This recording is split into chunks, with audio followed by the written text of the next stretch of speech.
Recentemente eu fui a um culto em uma igreja cristã. Porém, fiquei muito incomodado com a irreverência no local.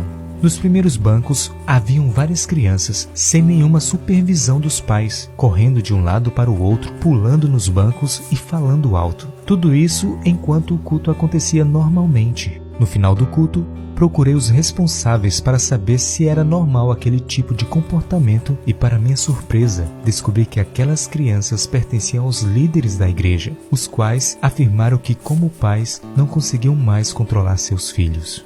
Imagine, se os pais não podem controlar seus filhos, quem o poderá?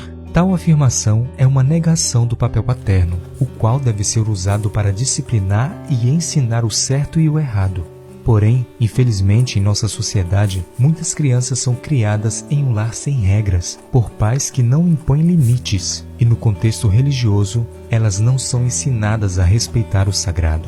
As consequências de tal criação podem ser vistas na história do sacerdote Eli, registrada no livro de 1 Samuel. Eli era sacerdote. Este era o cargo mais importante dentro da religião israelita. Ele tinha 2 filhos que o ajudavam no serviço do templo, Ofni e Finéias. Porém, o que a Bíblia descreve sobre esta família é que, apesar de atuarem na igreja, os filhos eram corruptos e o pai permissivo.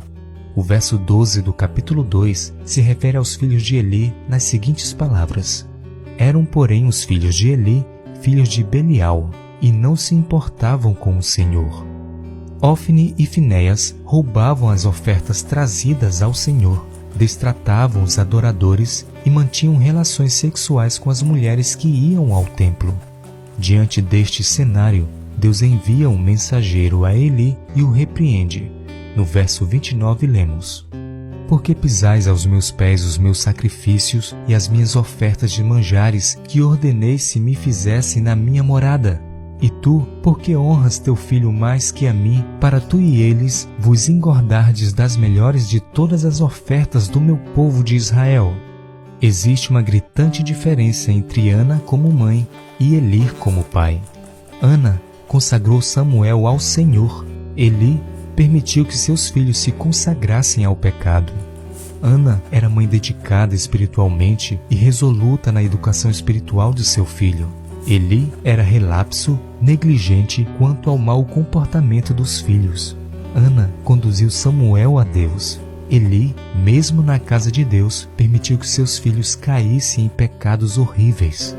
Ana honrava mais a Deus do que seu filho. Eli honrava mais a seus filhos que a Deus. Nossa sociedade precisa de mais mães como Ana, e a igreja precisa de menos pais como Eli.